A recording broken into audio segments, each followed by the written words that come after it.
Ја следите емисијава Македонски корени од Сиднеј со вашите домаќини Јони Бети Треновски.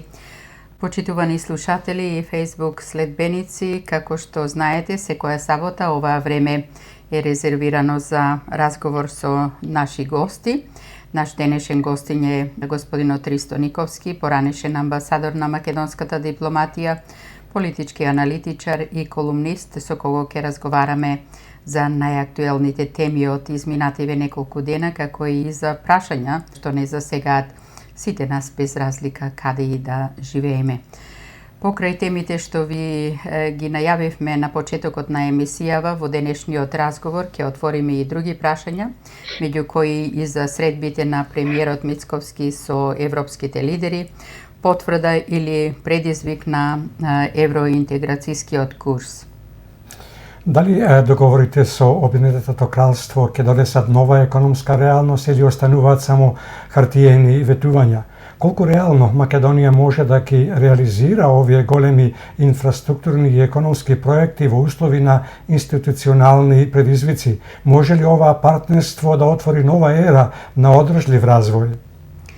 Средбата со кралот Чарлс III символика или вистински дипломатски исчекор?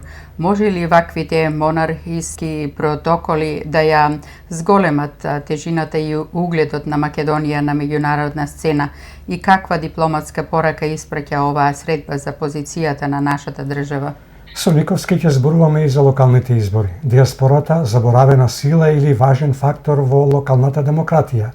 Дали е фер и демократски македонските граѓани кои живеат и инвестираат во странство да бидат исклучени од локалните избори? Каква е улогата на диаспората во одржувањето на врската со матичната земја?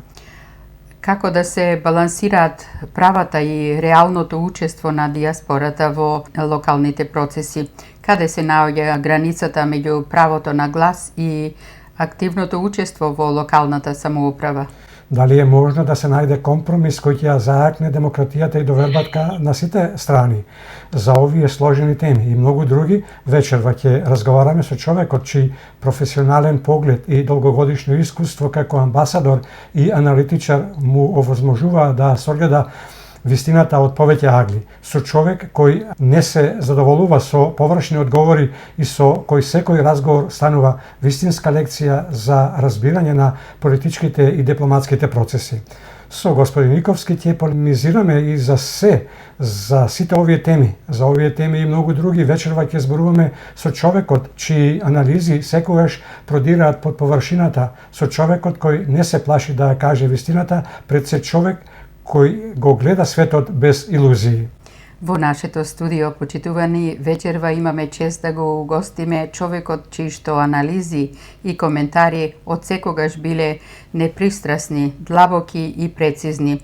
Личност која со години ги следи, објаснува сложените светски и регионални процеси, чии совети и размисли ја обликуваат јавната дебата и внесуваат надеж за појасна иднина.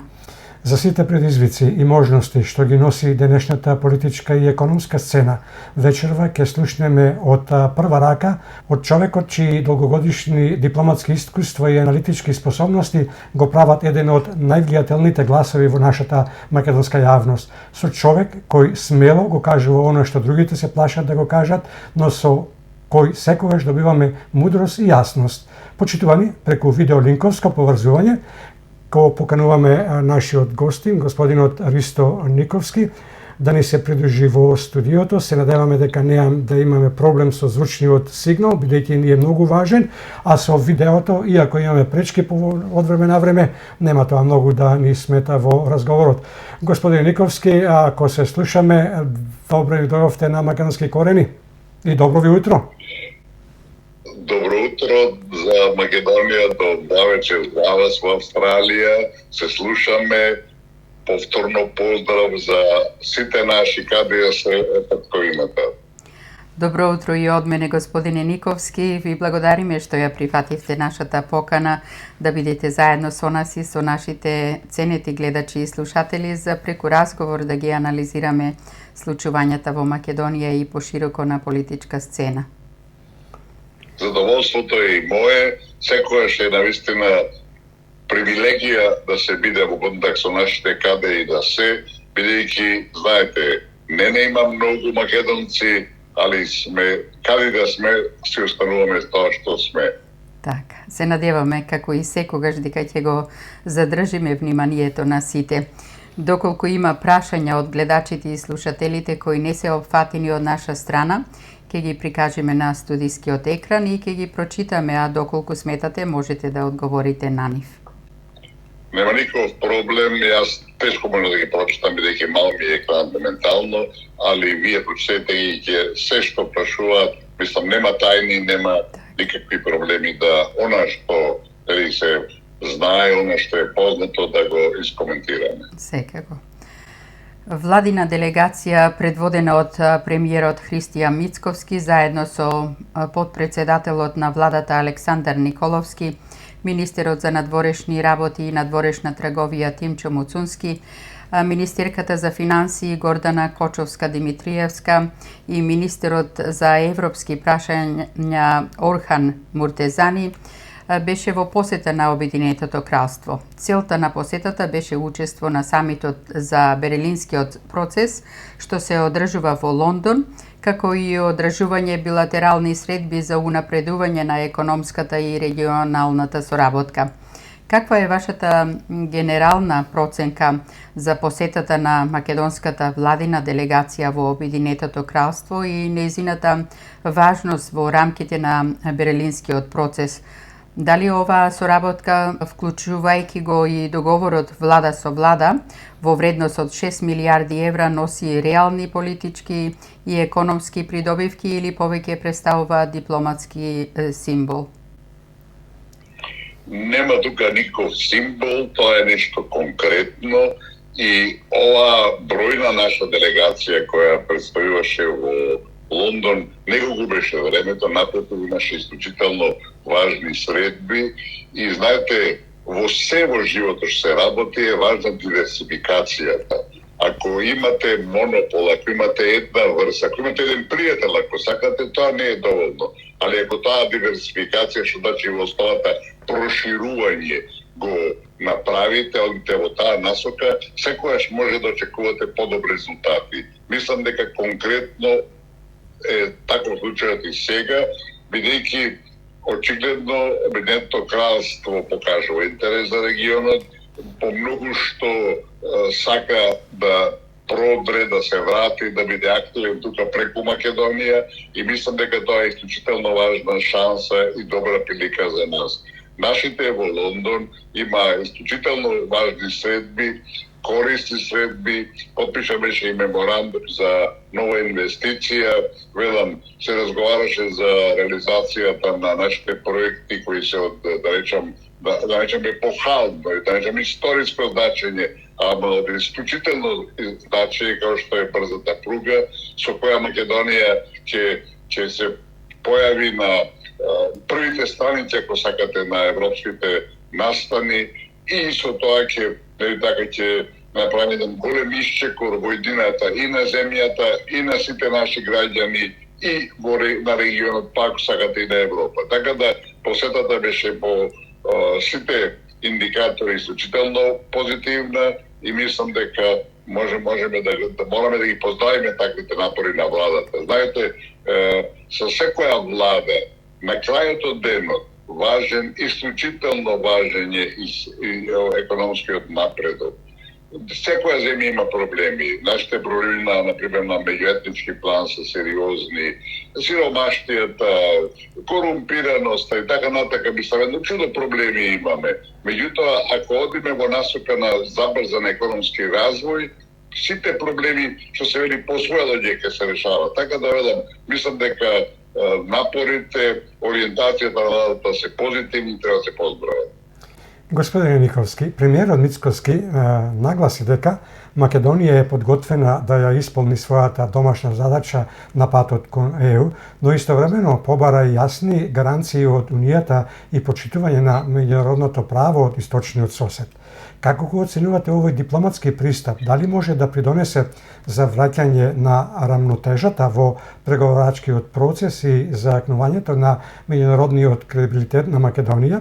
И каква порака испаќа сака ваквиот пристап до меѓународните партнери? Не е спорно дека Македонија сака и прави се што е не така реално и објективно за членството во Европската Унија. Иако има разни мислења дека Европската Унија ќе се распадне, дека таа е дошол незиниот крај, така, тоа не е точно. Тоа е цивилизацијско достигнување кое ќе обстане, иако моментално самата Европска Унија е во одредена, да речем, дори може да се каже хаос, во една дезориентација, бидејќи место да се концентрира на позитивни правци, таа се милитаризира, сака да војува со Русија, еден период крајно неповолен, крајно негативен за активностите на Европска Унија, меѓутоа, знаете, никогаш и никаде не може да се безгрешка, така да се надеваме дека овие грешни политики кои ги спроведуваат Брисел и центрите како што се Париз, Берлин и другите, ќе бидат привремени, ќе тренат во права насока.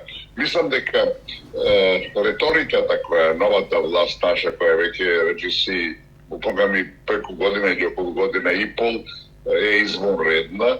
Меѓутоа, велам, полека, после поготово овие локални избори кои подоцна ќе ги дискутираме и блескавата победа која ја добиваат, што значи нов гарантиран широк мандат од народ, ќе мора се премине и во акција. Знаете, предходната власт која капитулираше на сите планови, поготово на меѓународен, али и на внатрешен по многу што, не доведе во еден ќорсокак, во еден тежок темен тунел и сега не е лесно да се излезе, бидејќи, велам, беа преземени обврси кои беа надвор и се уште се надвор од умот, преку кои не може лесно се помине, така да предизвикот на оваа власт е огромен и велам, ќе треба да се премине на акција. Често повторуваната тема на премиерот и на другите министри од таа област, дека се бараат гаранции од Брисел, мислам дека не е баш сосема соодветна на реалните можности. Во Европската Унија никој нема никаков мандат да дава било какви гаранции, а новата преговарачка рамка која е направена под менаџерството на Макрон, францускиот председател, е исклучително тешка за тие што сакаат да влезат во Унијата. Велам, мораме сега полека таа реторика која дали така не извади од тој магипсан круг на пропаѓање и на капитулација и предавство, ако сака, зашто поблак израз од тоа што случуваше последните 6 години нема, преку нивници, договорот за непријателство со Бугарија, вториот протокол, Трианската платформа и така натака, тоа се наши срамни елементи, моменти од нашата неодамнешна историја. Сето тоа треба се надминува и велам, сега е потребна акција. И, знаете, неодамна беше тука и премиерката на Европската Унија фон дер Лајен, која меѓу другото, ако сте ни ведла уставните промени, таа рече, топката е вашиот двор, треба да се фатиме и да таа, ако е во нашиот двор, ние одлучуваме како ќе ја шутнеме, така, и треба во таа насока да се тргне во акција. Се надевам дека и најавуваат нашите главни политичари дека било од јануари или декември ќе се промени цялата таа реторика и ќе се тргне во правец на надминување на овие пречки кои не држат доле на дното и де факто го спречуваат потамнашен развој на нашата Македонија. Господине Никовски, колку е изводливо истовремено да се гради кредибилитет на меѓународна сцена и да се зачуваат клучните национални позиции во земјата? Тоа не е спорно, разбирате. Ако имате вие правилна политика, ако имате јасна стратегија, што често пати кај нас е една слаба страна, нели така, во секој случај тоа не загрозува, ако ние знаеме што сакаме и знаеме какво сакаме. Така да, таа меѓународна сцена, по многу што е сурова, разбирате, по многу што е, да речам, непријатна, затоа што треба да се изборите. Знаете, ништо не паѓа од него. За се треба да се изборите. Како што малото дете, ако не плаче, не му даваат да јаде, разбирате, да цица, така и во политиката и на меѓународен план е истото тоа. Ако вие водите некоја бескичмена политика, ако вие цело време викате да на тоа што странците го барат од вас, вие нема никаде да стигнете. И знаете, мојата оценка е дека една од клучните грешки на нашата надворешна пред се политика, може тука да би тоа да важи за многу што и за домашната политика, е фактот што ние по распадот на Југославија, де факто цело време водевме туѓа политика. Никогаш немавме своја политика, нагласена со која ќе тропнеме на маса, со која ќе браневме нашите интереси. Ние следевме се што ќе ни кажат странците, а тие се разбира ги спроведуваат своите интереси. Така да, велам, од нас зависи, како и секогаш секаде, и мислам дека оваа власт е спремна да се бори за тие наши фундаментални и недискутабилни универзални интереси, и ако велам тргне во акција како што се најавува и што се очекува, бидејќи друг излез нема, мислам дека ќе стигнеме на дестинацијата која е поволна и за нас соодветна. На самитот во Лондон беа истакнати теми како енергетската безбедност, регионалната инфраструктура и справувањето со нелегалната миграција. Македонија се представи како активен чинител во европската безбедносна архитектура. Според вас, дали оваа улога ја зацврстува меѓународната позиција на Македонија или постои ризикот преземање обврски што ги надминуваат нашите реални капацитети? Мислам дека тоа не е случај во конкретна ситуација. Мислам дека берлинскиот процес кој сега имаше и свој самит во Лондон, помногу што е неефикасен и поготово јас сите тие вести што стигна од Лондон околу резултатите, дискусиите, овие главни три прашања кои вие ги спомнавте, не донесува ништо ново. Знаете, берлинскиот процес го започна канцеларката Меркел пред колку десетина години и тој на почетокот се движеше во некоја насока, ми се чини сега го изгуби својот сјај и мислам дека сите тие верглања, ако дозволите да така се изразам, околу некоја перспектива на балканските земји кои се уште надвор од Европската Унија, се вртат во некаков магичен круг без никаква перспектива и сите тие уверувања, ветувања кои таму се спомнуваат во голем дел се нереални. Така да, велам, знаете, вие сте дел од тие меѓународни настани, чествувате активно, се обидувате да се што е позитивно примените и кај вас. Меѓутоа, секоја што мора да имате своја политика, своји ставови, своји оценки, врз основа на кои ќе гледате својата собствена иднина.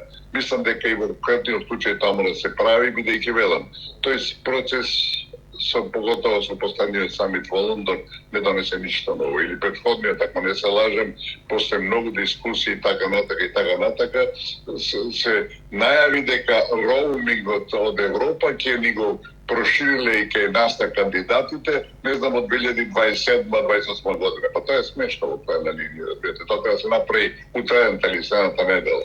Велам, во целина, тие настани даваат шанса за средби, кои нашите мисчини овој пат максимално ги искористија во Лондон, али, велам, да не треба очекуваме чудо од странство, бидејќи за резултатите кои се конкретно од нас интерес, треба ние да се ангажираме, ние да ги спроведуваме сите тие политики кои се корисни и да на тој начин се представиме и на меѓународен план. Од перспектива на поранешен амбасадор, како ја гледате улогата на Велика Британија во Западен Балкан и актуелната динамика на односите меѓу Македонија и Обединетото кралство, особено по Брекзит и преземањето на домаќинство на Берлинскиот процес? Дали се работи за промена на геополитичките интереси и засилување на влијанието во регионот преку вакви иницијативи, или ова е обид Велика Британија да се врати на сцена преку регионалната дипломатија? Точно така. Видите, откако Велика Британија, мислим, беше тоа исклучително погрешен потек, излезе од Европската Унија, а тоа беше заслуга на Борис Џонсон, кој на тој начин беше свесен дека може само така да стане премиер и ја упропасти државата, така да неговата улога во британската политика, во историјата на Британија ќе биде крајно негативна. Имаше други кои на тој план то придонесоа. И сега Британија бара свое место во светот и во односите со Соединетите американски држави, нели така тие сакаш има некое специјално партнерство, таа се обидува повторно да тоа реафирмира и политиката која ја спроведува према Балканот, велам, на некој начин ние сме тука лидер, бидејќи тие имаат развиваат односи со другите земји од Балканот, поготоа овие преостанати 6 кои се надвор од Унијата, и на тој начин го шират своето влијание, ги шират и ја диверсифицираат, па да се вратиме на извод својата меѓународна политика и тоа е за почитување. Мислам дека интересот нив ни е траен, бидејќи тие познато е дека има секојаш има уствари добри односи со Грција и нивните кралски семејства беа поврзани и така натака, меѓутоа и од личното искуство дека работев во Лондон во 90-те години е дека Британија покажува нови, би рекол, елементи и факти во однос на регионот и во однос на Македонија, дека работев јас во Лондон имавме исклучително имам добра соработка со нив, исклучително добра комуникација и сведок сум дека тие правеа се, например, да Македонија се признае што побрзо од Европската Унија. Факт е дека Унијата 6 први земји предводени од Британија брекол ја призна Македонија во декември 1993 година, а тоа требаше да биде во ноември 1990 година, меѓутоа Франција не беше он борд, Франција се колебаше и јас ми ја покажува дури комуникацијата, писмата кои ги разменуваа со Париз, во кои инсистира и ги користеа сите аргументи дека Македонија требаше да се признае. Велам, имам лични искуства дека Британија е позитивна во однос на Македонија и во тој контекст ги ставаме овие најнови политики, договорите кои се подпишани со нив за некакво стратегиско партнерство, средствата кои ги имаат алоцирано за развој на проекти во Македонија и овие контакти кои сега се одржаа во Лондон, мислам го потврдува тоа и мислам дека тоа пред нас е една добра перспектива за развој на односите со Обединетото кралство. Договорот со Обединетото кралство предвидува реализација на големи инфраструктури и економски проекти. Колку е реално и одржливо нивното спроведување во сегашниот институционален контекст и дали ваквите билатерални партнерства представуваат нов модел на меѓународна соработка, може би и алтернатива на традиционалниот процес на евроинтеграција? Видите, јас не би го ставил во контекст на така алтернатива. Меѓутоа, во секој случај, пак да го користим израз диверсификација, зборува за обиди, напори, политики на нашата влада да тие наши контакти со светот се шират, разбирате. Монополизмот и зависноста од еден центар никогаш не водела кон нешто добро. Нашата ориентација кон Европската Унија е апсолутно позитивна. Јас сум безрезервно поддржувач на таквите политики. Би сакал што поскоро да станеме членка, иако шансите за такво нешто не се баш многу големи. Меѓутоа, велам, нашата преголема, ако сакате по некој начин и заслепена упатеност и посветеност на Брисел, не е добра политика. А ние многу често така се однесувавме и мислам и сега има такви елементи. Знаете, ние не сме членка на Европската Унија, а Брисел често пати не фали за 100% усогласување со нета надворешна безбедностна политика. Зашто да го правиме тоа, ако е тоа наша штета, разбирате? Кога си дел од таа Унија е друга област, иако и таму Орбан, како што гледаме, и Фицо и други се обидуваат да го градат максимално својот национален интерес, а ние велам, например, во конкретно со Руската Федерација, кај што имавме добар извоз, која што меѓу нас кажано единствена признава и нема дилеми дека ние сме македонци со корен, не од 44-та година, која вели дека Кирил и Методи биле македонци, така, ние со нив уште да им објавиме војна. Мислам дека таквото без некритично со водење на политиките кон Брисел, со усогласувањето со нивните интереси, мислам дека не е соодветно на нашите севкупни и долгорочни интереси. Така да, велам, во секој случај сите овие нови обиди за поголема соработка со Обединетото кралство, нели така има обиди за поготово економска соработка со Блискиот Исток и така, се нови елементи, нови чекори кои мислам дека се позитивни и ќе дадат резултат. Дали Македонија се повеќе се движи кон билатерална соработка надвор од ЕУ рамката? Па има такви индикатори, велам, тоа е за поздравување, затоа што Брисел треба да остане наша централна ориентација, треба се прави све поготово на натрешен план сите реформи кои пред се наш интерес, на нашите граѓани, а не на Брисел, почувајќи од корупцијата, функционирањето на правосудството и така натака. Меѓутоа, велам, мора да се води сметка дека интересите на меѓународниот фактор, било на билатерален, било на мултилатерален план, не мора секој да коинцидираат со нашите.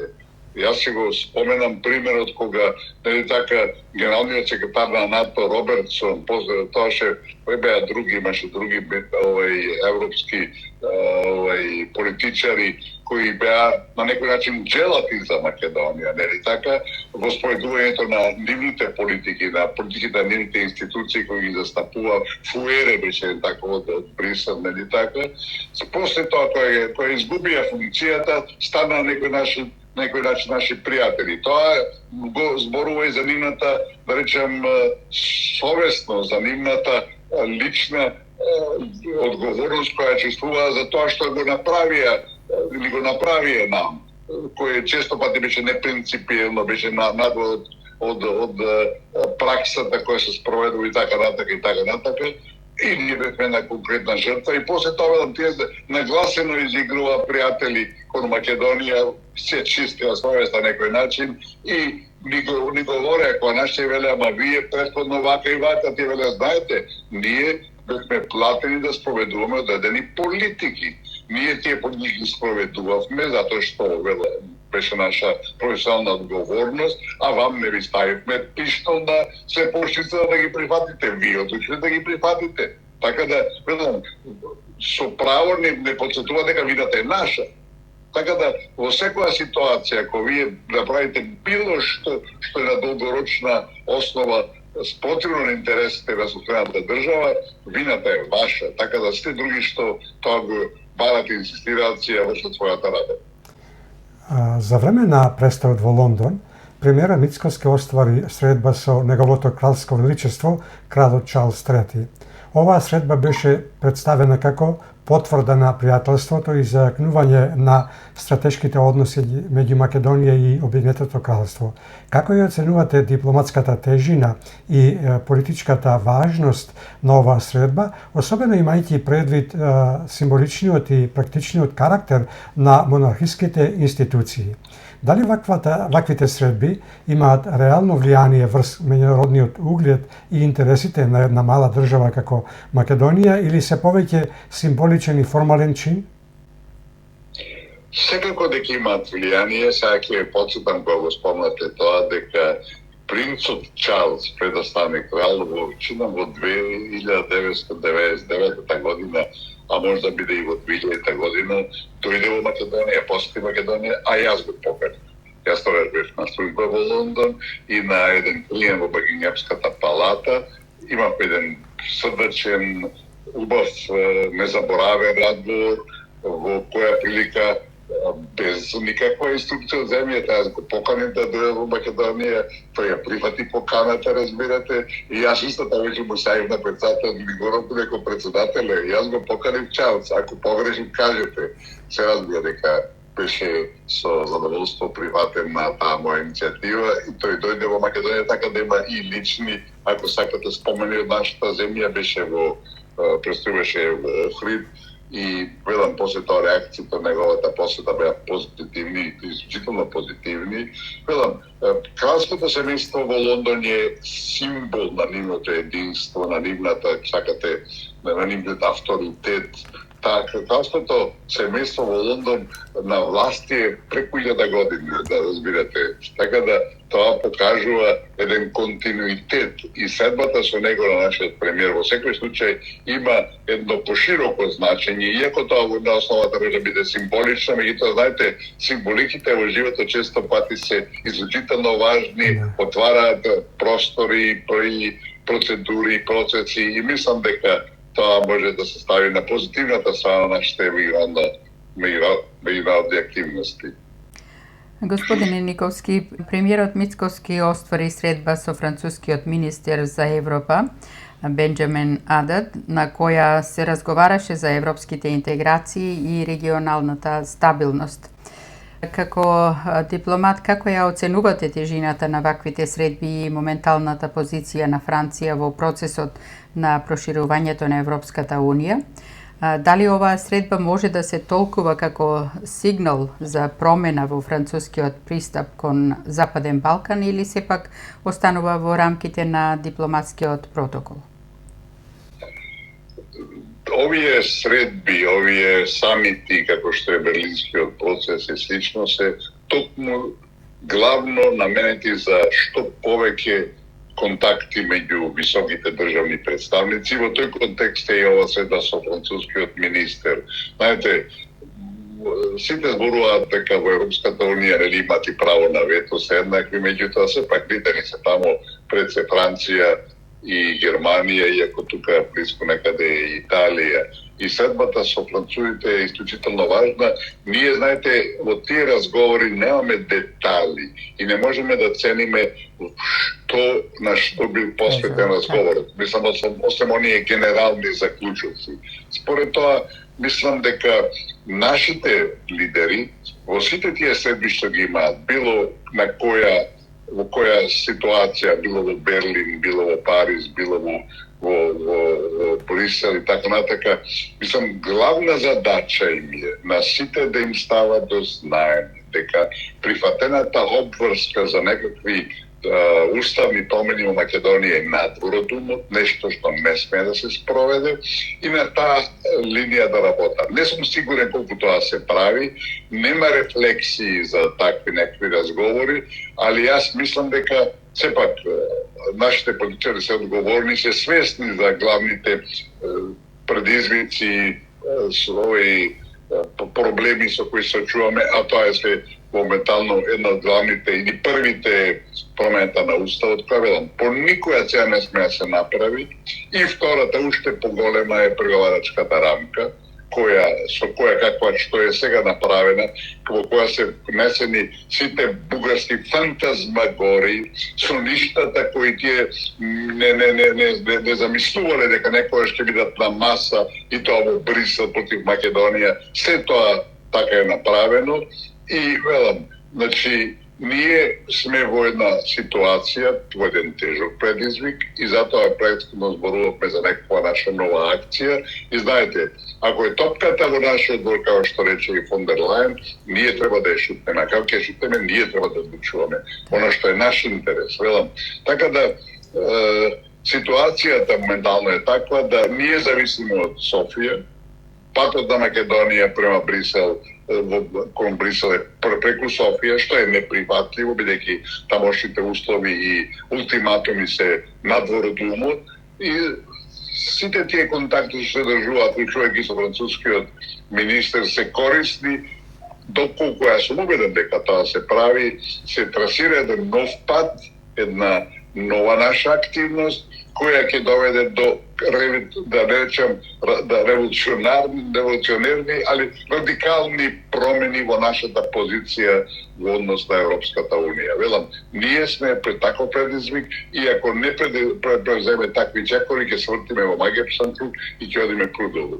А сме рекле повеќе пати да повториме, излез од таа ситуација е релативно едноставен, бидејќи треба само да откажеме вториот протокол, кој е еден обичен меѓувладен записник, кој влезе во дури во преговарачката рамка, да мислите, еден записник, нашата иднина према Европската Унија ќе зависи од некој записник, па тоа е надвор од умот. Меѓутоа, нашите претходни раководители во наводници, разбирате, тоа го прифатија и сега ние треба да бараме начин како да тоа надминеме. Мислам дека и таа средба, како и сите други се прават се во контекст на изнаоѓање на решение, за кој и председателката и премиерот зборуваат дека ќе биде некое, како го велат тие, иновативно, односно решение кое ќе ги надмие некои стереотипи и некои обврски кои се апсолутно неприфатливи, погрешно прифатени. И знаете, тие промени на меѓународната политика се апсолутно редовни и нормални, али треба да се аргументираат. Аргументите сите од првиот до последниот брекол се на наша страна, али треба да се искористат и да се трне во тако надминување на овие наши пречки. На маргините на самитот за Западен Балкан, Мицкоски оствари средба и со премиерот Сиер Киер Стармер. Тој на средбата ја потврди посветеноста на Обединетото кралство кон безбедноста, справувањето со миграцијата и економскиот развој на регионот. Во контекст на овие изјави, дали ваквите средби носат конкретни дипломатски, економски и интеграцијски придобивки за Македонија или пак претежно се символички гестови кои имаат повеќе внатрешно политичко значење? И како ги оценувате реалните можности за соработка меѓу Западниот Балкан и Велика Британија, особено кога се земаат предвид геополитичките тензии и влијание на надвршните актери како што е Русија и Кина? Видите, прво влијанието на Русија и Кина во регионот е минимално, незначајно, разбирате, беззначајно.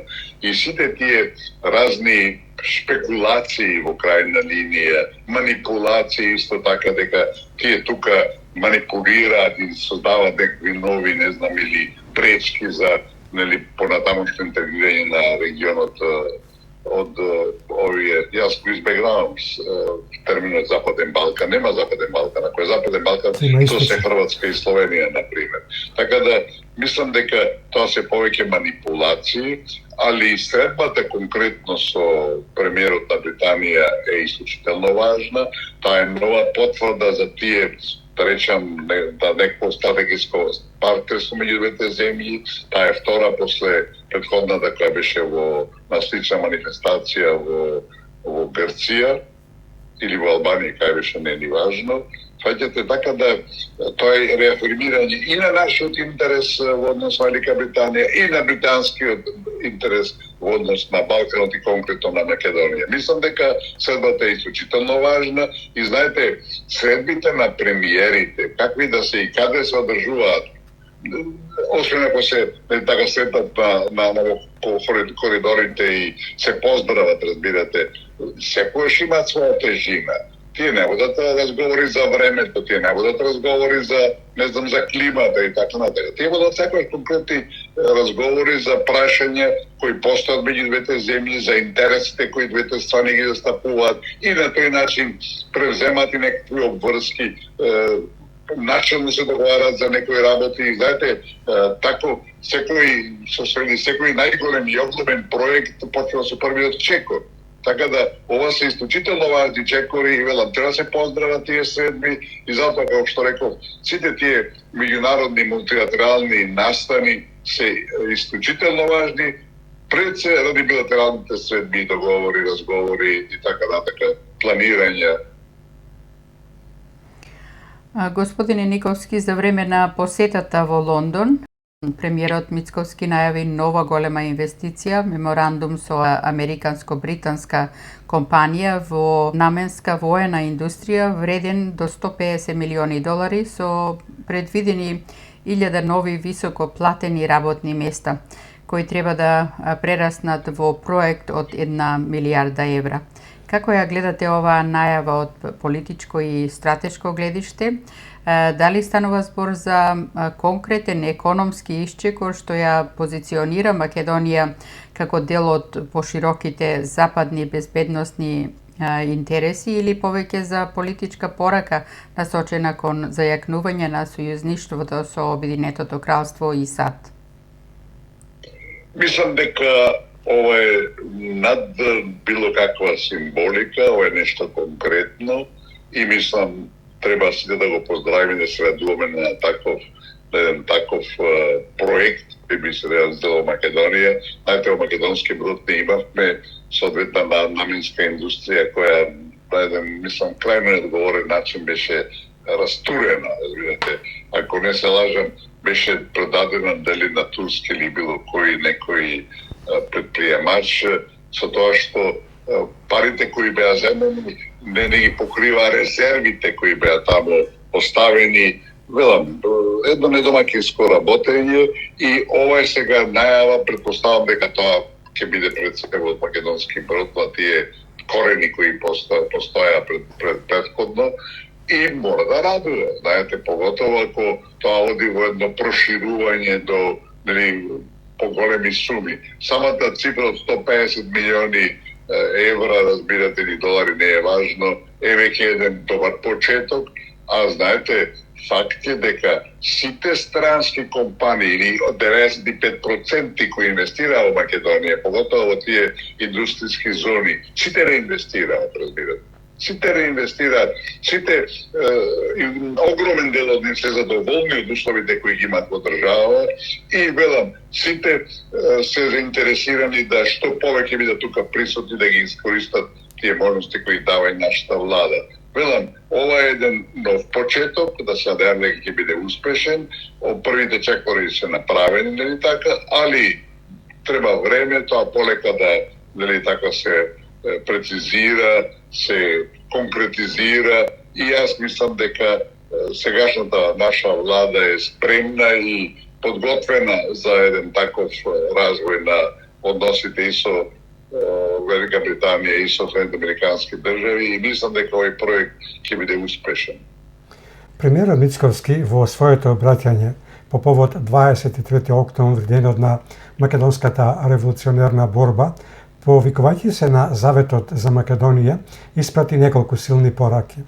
Господин Миковски, како политички аналитичар и поранешен амбасадор, како ја оценувате целокупната содржина и тон на говорот на премиерот Мицковски, особено како ги толкувате неговите пораки дека 23 октомври не е само датум, туку завет и дека владата нема да попушти кога се во прашање интересите на народот и државата, пред се во контекст на уставните измени и евроинтеграциите и односите со Бугарија?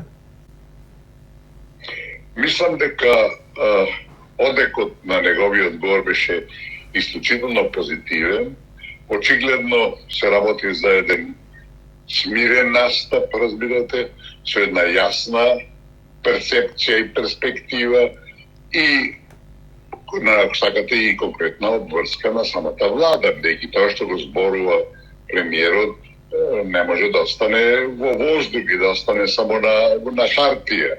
Знаете, прво самиот ден кога ние се сеќаваме на жртвите кои стотици и илјадници наши македонци, а исто така и припадници на другите етнички заедници кои живеат на оваа наша територија, на оваа наша Македонија, ги жртвувале своите животи. Нема ништо посвето од својот живот да го жртвуваш.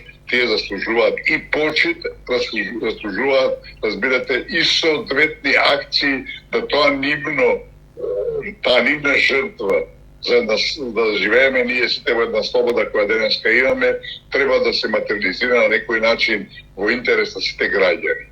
Велам, најави многу работи премиерот, мислам дека и тој лично и самата влада се онака одушни да продолжат во таа насока и ако сакате нема друг избор, или ќе работиш во интересите на собствениот народ и собствената држава, или на прва прилика ќе те шутнат, како што го доживеа претходната власт, например, и како што покажа овие локални избори кои се уште не се завршени. Така да, мислам дека власта и премиерот се на прав пат, нема да им биде лесно, предизвиците се огромни, интересите на меѓународниот фактор за жал многу често не коинцидираат со македонските и затоа треба да излеземе на чаура во која не држат, се бидува да не држат и наше предизвикот, наша е одлуката да тоа ги разбиеме таа чаура, да излеземе од тој ќорсовак во кој сме доведени и го голем со наша вина и да тргнеме во еден правец кој велам владата го зацртува, го најавува, го нагласува, али велам нема да биде нити лесно, нити едноставно за тоа се реализира. Господине Николски, премиерот Мицкоски на Свечената академија по повод 23 октомври не само што упати критики кон опозицијата, нагласувајќи дека нејзините постапки во политиката често се водени од лични интереси и краткорочни цели, туку ја потенцира и улогата на ВМРО ДПМН како пречка за таквите намери. Истовремено, премиерот испрати силна порака за иднината на Македонија со акцент на економскиот развој, инвестициите и создавањето нови работни места. Како политички аналитичар и поранешен амбасадор, како ја оценувате целокупната содржина и тонот на говорот, особено неговата порака дека економијата и животниот стандард на граѓаните мора да биде приоритет број 1 и дека Македонија треба активно да ја гради својата иднина додека се соочува со предизвиците што ги поставува опозицијата? Исклучително позитивен беше неговиот настап, велам од повеќе аспекти, а веќе рековме, на крајот од денот, најважно од сите политики е економскиот развој. Дали од утре ќе живееме нешто поарно или ќе останеме во некоја сиромаштија и ќе не задуваме. Знаете, ќе подсетам на еден друг факт кога некаде во 2006 година неговиот предходник Никола Груевски презеде власта во државата, разбирате, неговото прво пледоаје беше дајте луѓе да ги оставиме сите други проблеми од меѓуетнички односи до не знам едно, друго, трето настрана да се концентрираме на економскиот развој, што тој го направи. Во тој период така почнаа да се градат и тие индустријски зони, почнаа да се бркаат странски инвеститори и се донесува еден голем број. Меѓутоа, знаете, во целина не успеа, бидејќи еден дел од, поготово албанскиот политички фактор во земјава, се уште сметаше дека клучни се и главни се меѓуетничките односи. Се уште имаме такви рефлексии, разбирате? Меѓутоа, во целина, се повеќе и повеќе се разбира дека економијата е клучна и дека ако тоа на тој план не успеме, се друго е џабе. Велам, ориентацијата и овој протокол кој беше меморандум подпишан во Лондон околу новата инвестиција, сите други инвеститори кои се на еден, велам да речам, организиран и масовен начин бараат и бркаат, ако сакате, ни светот, се исклучително позитивни, бидејќи нема земја во светот која успеала самата да се развие без странски инвестиции.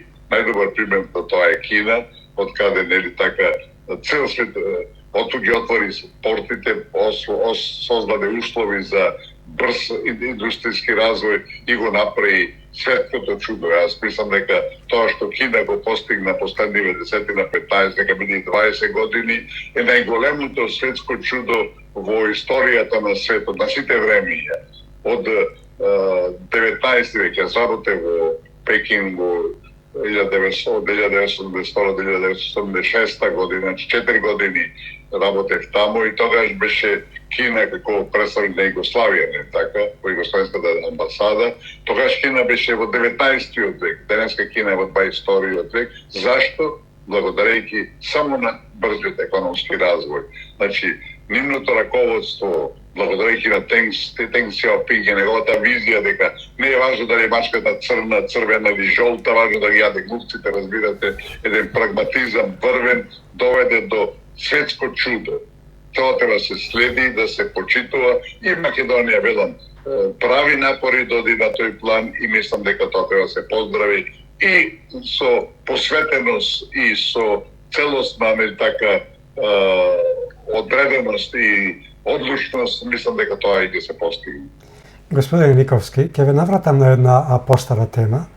Председателката на Европската комисија Урсула фон дер Лајен за време на незината посета на Македонија одржа средба со премиерот Христијан Мицкоски и со председателката Гордана Силјановска-Давкова.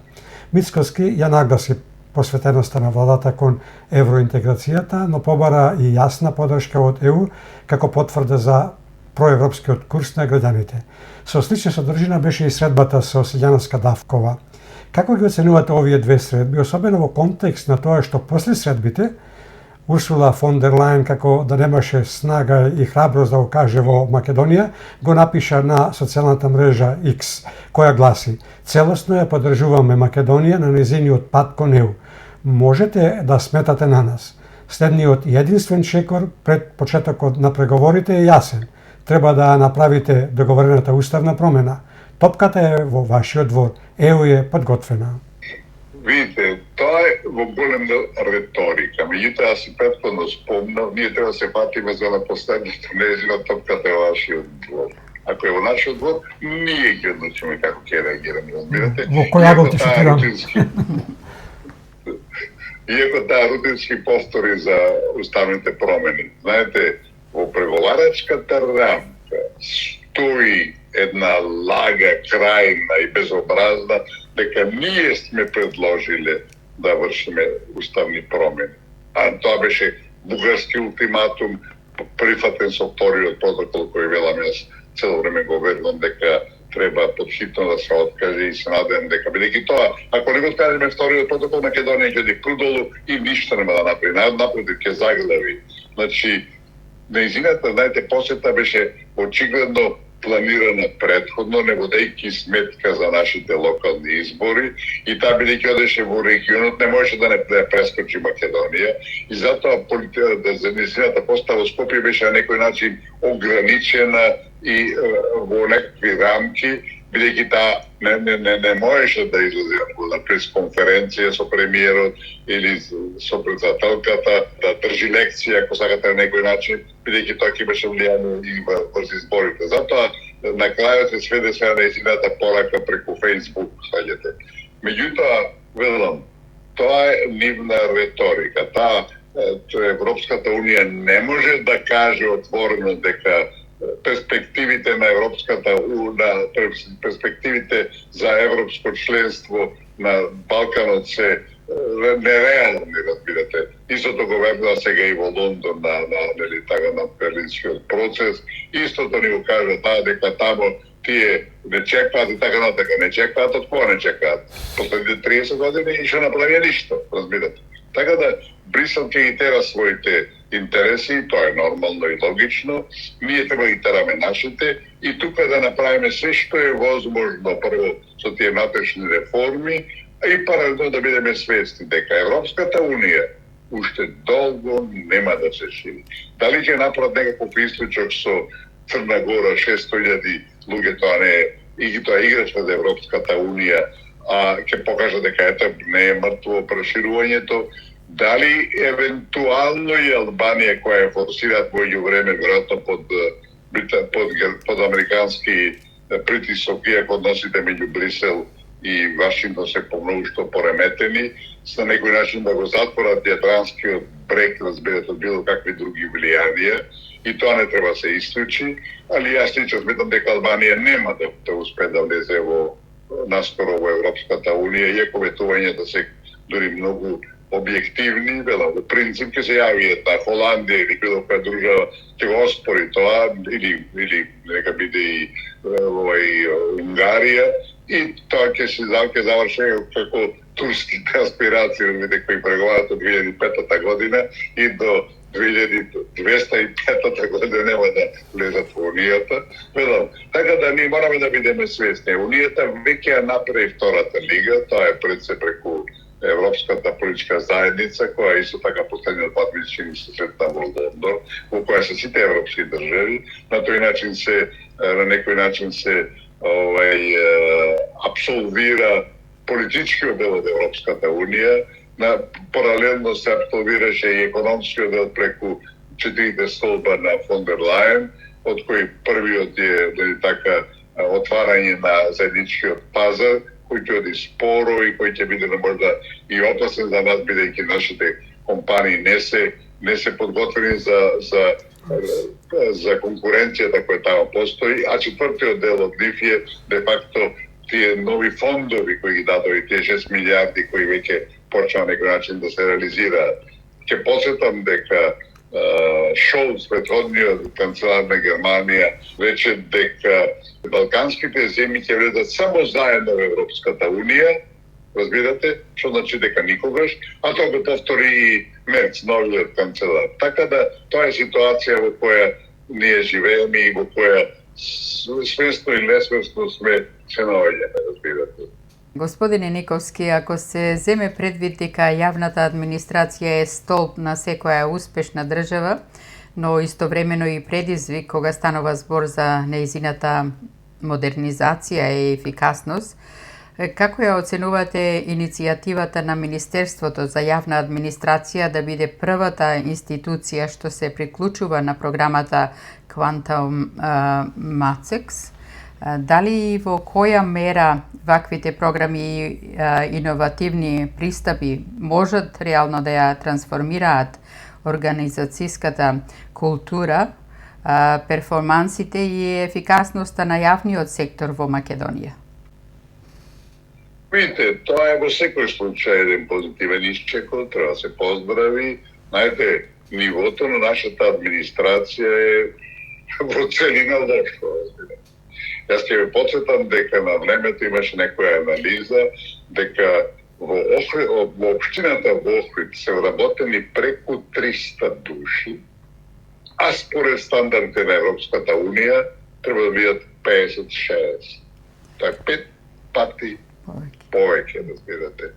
Имавме случајот кога во Тетово предходната градоначалничка Телута Арифи, еден тежок албански национал-шовинист, разбирате, имаше и 200 души месечини кои примаа плата во општината, а добар дел од нив си работеа во странство. Разбирате, во целина македонската администрација се нема паѓите за збор е некаде 130-140 илјади души, а треба да биде евентуално пола, тоа, разбирате, или нешто малце повеќе. Така да, издајте, тој, ако некаде 101 ефикасен, ставите 20 неефикасни, тоа не функционира. А таква е нашата ситуација. Така да, мислам дека новиот министер за државна администрација прави напори за нејзина модернизација, прави напори за нејзина реконструкција, ако сакате. Тоа е долг и тежок процес, бидејќи на крајот од денот мора да заврши со отпуштање на луѓе, а тоа никој од полицаите не го сака, али велам, ако тоа не се направи, ние ќе се вртиме во магиосен круг и нема да одиме напред. Администрацијата или функционира, или не функционира. Јас се ѓавам на времето, знаете, кога има 10 може и 20 години, имав некој проблем со Телеком. Им се јавам по телефон и велам вака, треба да дојдете тука. Тука вие како телефонска компанија треба да се обидете сите проблеми да се решават преку телефон за вие да заработувате повеќе, а не да ги викате луѓе да доаѓаат кај вас, разбирате. Тоа покажува еден непрофесионализам. И кај нас, за жал, многу од институциите не функционираат заради претрупаноста, да не зборуваме тука и проблемот на партиски кадри, кога се ставаат луѓе кои немаат врска. Сеќавам кога јас бев активен во Министерството за дворешни работи на почетокот на 90-те години, одеднаш беа донесени 20 луѓе, разбирате, кои нема поим од дипломатијата, кои, знаете, да ги покријат, да речем, основните потреби, знаева јазик. Тоа беа обично професори по англиски, француски јазик, разбирате, донесени од селата, кои беа неупотребни, сваќате. И тие луѓе де факто и ден денес најверојатно се тамо. Така да тоа се потези кои често пати водат во негативна насока, кои де факто како држава не прават неефикасни, нефункционални и ако пред се таа политика на партизација не се спречи, ќе се врти во магиочен круг. Така да сите обиди, проекти да се тоа надмине, ќе бидат долгорочни, ќе бидат тешки, ќе бидат често пати неизводливи, ако сакате, ради конкретни човечки судбини, ради конкретни надминување на затекнати состојби, али едини начин да се излезе од ќорсокакот е да се биде одлучен, решителен и да тука се вршат потребните реформи без никакво запирање. На отворањето на Националната програма за сертификација Quantium Macex 25-26 присуствуваше и амбасадорот на Република Словенија Грегор Прескер. Колку и во која мера соработката со Република Словенија и примената на европски добри практики може да ја забрза реформата на јавната администрација и да зголеми довербата на граѓаните во институциите? И дали според вас модернизацијата на јавната администрација и воведувањето на мерки за подобрувањето на искуството на вработените влијаат на довербата на граѓаните во институциите? Апсолутно, едното и другото и третото. Знаете, кога било кој граѓанин ќе дојде на шалтер и тоа не функционира, тоа револтира тука другото, а тоа се работи кои се решаваат често пати преку телефон. Сега се оди преку таа модернизација која ќе трае, али во целина, знаете, или ќе се реформира администрацијата, или нема никаде да стигне. Така да, прашањето е помножно да се биде или не. Одлучноста ми се чини дека постои, предиспозициите постојат, али велам, тоа е макотрпен, тежок и болен процес. Ако не го продолжиме, ако не го направиме, ако не го постигнеме, нема никаде да стигнеме. А соработката со странскиот фактор е исклучително важна, да не забораваме дека Словенија е еден измореден пример за тоа. Знаете, после распадот на Југославија, кога ние не ја расподадовме, него ја уништивме економијата, разбирате, со процесот на приватизација кој беше катастрофален, Словенија ништо не прави да приватизира. Беа свестни дека тој процес треба се води внимателно. Ние имаме 200.000 технолошки вишок, разбирате, луѓе кои станаа на улица, а што добивме со приватизацијата? Ништо. Нити странски капитал дојде, нити пари беа собрани со кои така ќе се реинвестира. Ништо, разбирате. И нашите се гордеа, зашто што странскиот фактор беше задоволен. Ниф им беше важно да се приватизира, да се разбие тоа социјалистичко стопанство, а не ги интересира последиците. Последиците беа катастрофални. Велам, и во целина, знаете, Македонија малку користи странски експерти во сите сфери на делување. А тоа треба да се прави и меѓу другото, па ќе спомнавме Кина, кинескиот фантастичен развој се базира во еден добар дел и на користењето на странски експерти. Знаете, тие уште на времето носеа пензионирани германски, француски менаџери, кои така беа слободни луѓе, и тоа ги зема како техничка помош, тоа ништо не ги чинеше, разбирате, и ги става на одговорни позиции кај што одлучуваат тие луѓе. Знаете, нашите комунални предпријатија во Скопје се катастрофа. Скопје, гледате и вие, во џубре целото, разбирате. Зашто што не функционираат комуналните предпријатија? Кина на времето може донесено менаџери на черно те комунални предпријатија. Бидејќи на крајот од денот, знаете, нивото на држава е резултат на функционирањето на комуналните предпријатија. Секој кога дојде во Вилнус, во Литванија, набрзо после распадот на Советскиот сојуз, знаете, бе фасциниран. Никаде погрешно паркирано возило, разбирате. Секаде чисто уредено, затоа што функционира комуналните предпријатија. Така да разборуваме за Охридскиот рамковен договор, кога се преговараше тој договор и сите други наши преговори, ние, нашите експерти во наводници често пати беа главни, се правеа важни и што направија, катастрофални решенија прифатија. Јас знам дека во албанците, во Охрид, кога се преговараше Охридскиот рамковен договор, има странни експерти, ние од нив лично го познаваме, разбира. Така да и во овој случај, пошироко Македонија мора и новата власт мора да свати дека странски експерти, особено ако ги бараме по техничка помош, пензионирани врвни експерти, така натака може многу да ни помогнат и да го забрзат нашиот целокупен развој. Како политички аналитичар и поранешен амбасадор, кои се најголемите предизвици со кои се соочува јавната администрација во Македонија, особено во начиот политички и институционален контекст? Дали гледате, но пред се, дали верувате дека јавната администрација може да се трансформира од традиционален бирократски апарат во динамична, иновативна и мотивирана организација што го става фокусот на човекот и неговиот развој? Не дали може, мора. Или тоа ќе се направи, или ќе се вртиме во магиосен круг и гадиме прудо.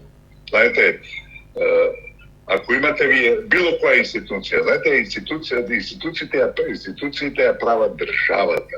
Ако имате вие институции кои функционираат, може да донајдете на член на државата кого сакате, институциите ќе функционираат. И обратно, разбирате. Ако институциите не функционираат, можете на член на државата да доведете гениалци кои на крајот нема да успеат. Така да тоа не е прашање дали треба, него прашање дека мора и дека мора се посветат максимално внимание, максимална енергија и да се барат решенија во соработка и со страни експерти, затоа што или ќе одиме напред, или ќе се вртиме во круг.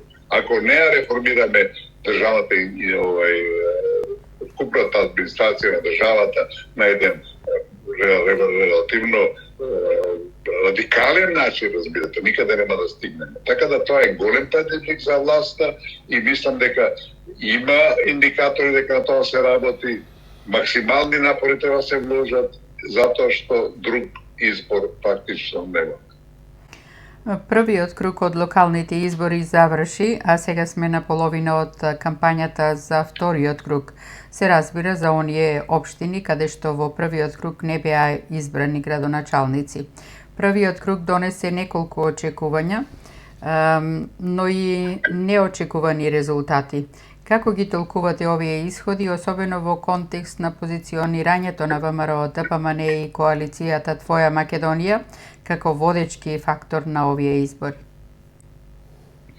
Видите, иако има различни мислења, различни критики, ако сакате, и објаснувања, во целина власта пред се ВМРО ДПМН со својата коалиција постигна извонреден успех.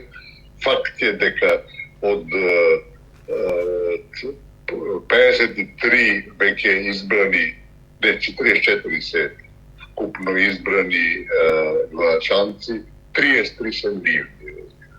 Тоа покажува еден извонреден исчекор, тоа покажува дека опозицијата македонска освои тамо 3, значи односот е 11 према 0, разбирате.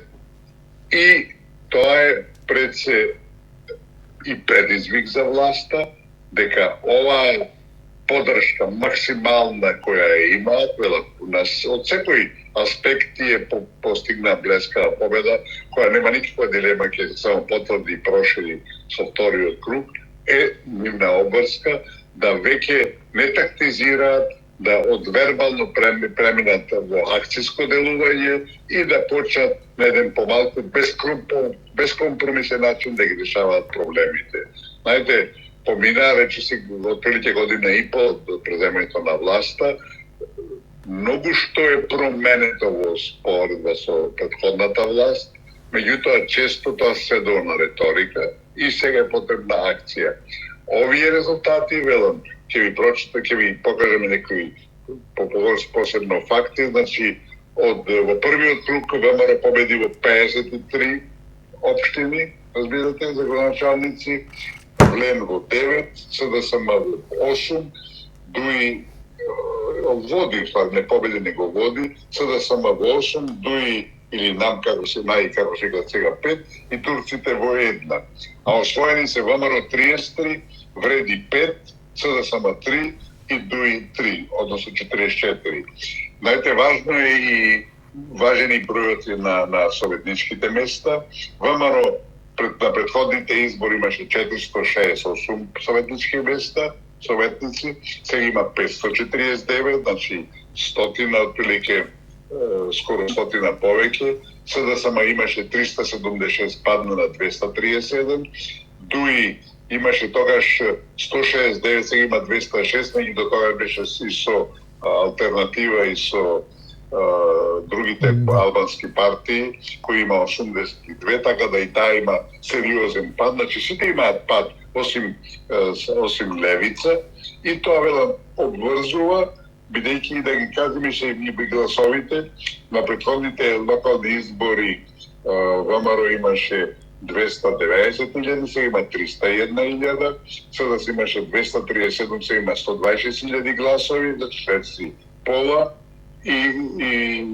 и така натака, велам, една брилјантна победа, која се потврдува после онаа победа која беше постигната пред година и пол, прилike 2 години на парламентарните избори, а велам, тоа е и задоволство, меѓутоа и самиот премиер на говорот кој го спомнувавме по неколку наврати претходно на одбележувањето на денот на македонската борба, покажа една смиреност и покажа дека тоа е за ни пред се обврска, а не момент на славење. Тоа веламе извонеден приод и тоа треба да се поздрави.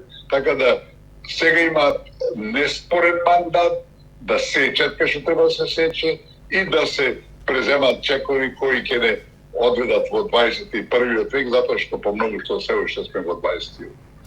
И по 18 месеци на власт, ВМРО ДПМН е се уште со неприкоснована поддршка од граѓаните.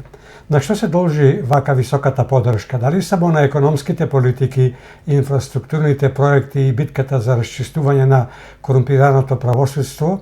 Голема улога игра и цврстиот став за спорот со Бугарија и односите со Европската унија, или сето наведено како една целина? Дали овој пат народот избираше партија или насока? Видите, кај нас најчесто се гласаше против, а не за. Един источник беше периодот на Никола Груевски, у повеќе изборни циклуси, и мислам дека и сега е тоа случај во еден добар дел.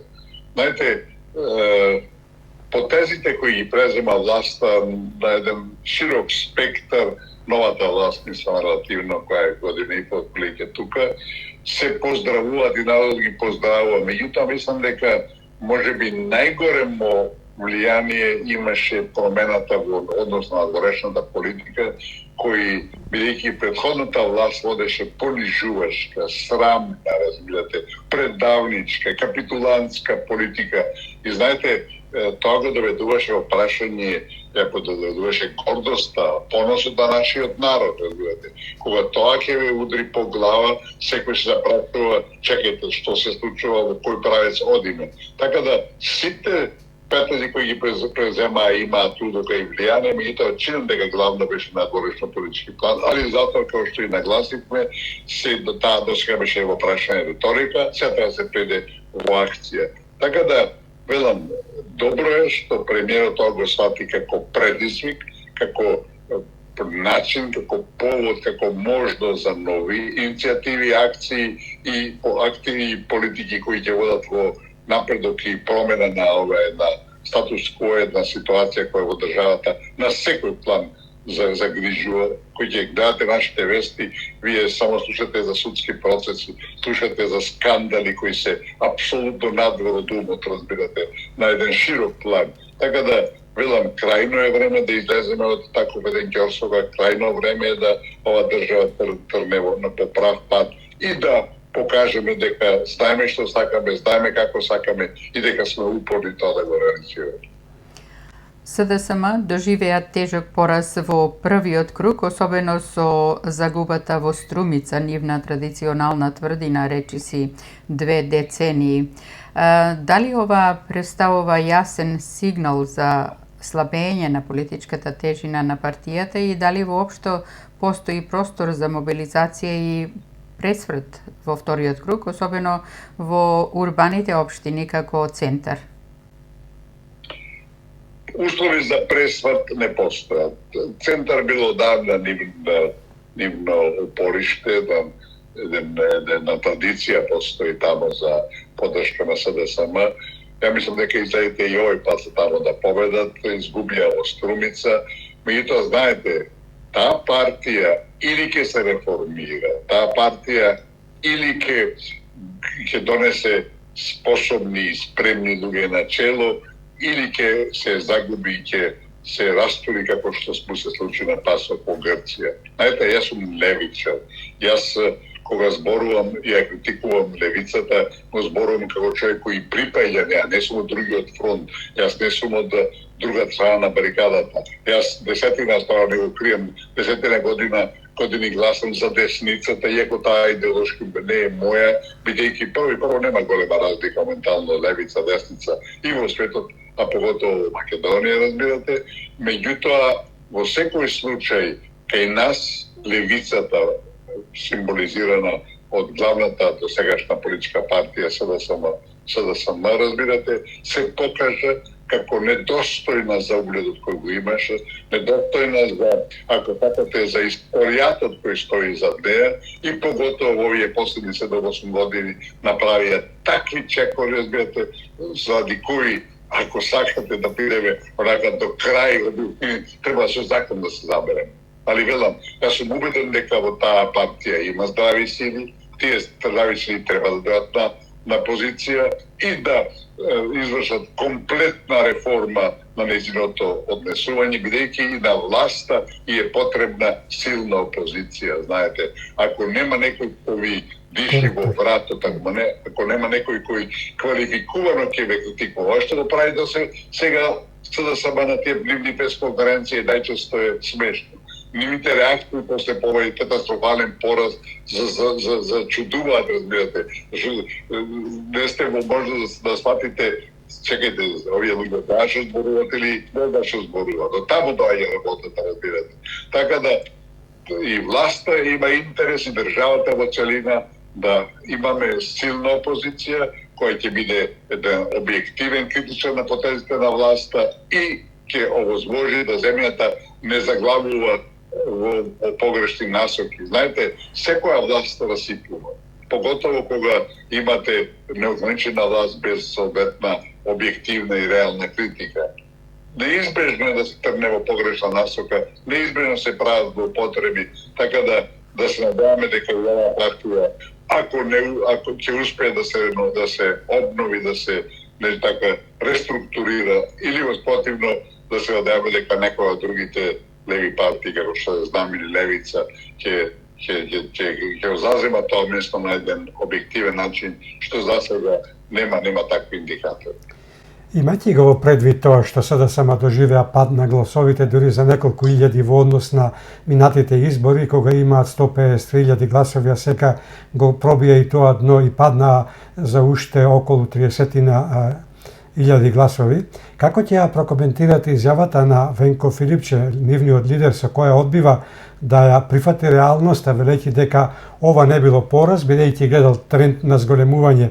Има ли капацитет Филипче да ја реформира партијата или требаше уште во неделата вечерта да си поднесе оставка? Апсолутно.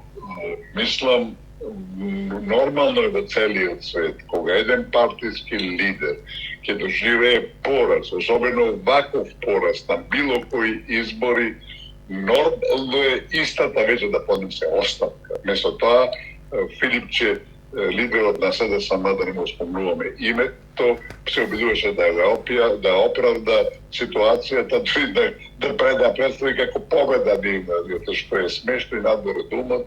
И мислам дека како што и претходно рековме, дека или таа партија ќе се реформира, или ќе дојдат здравите сили, нејзини сили на чело и ќе водат една објективна, корисна за државата партија, или таа партија сама по себе неизбежно ќе се распадне, како што има случај и во соседните земји и пошироко. Така да предизвикот пред нив е голем, или ќе се соочат со него, или ќе завршат на ѓубричето од историјата.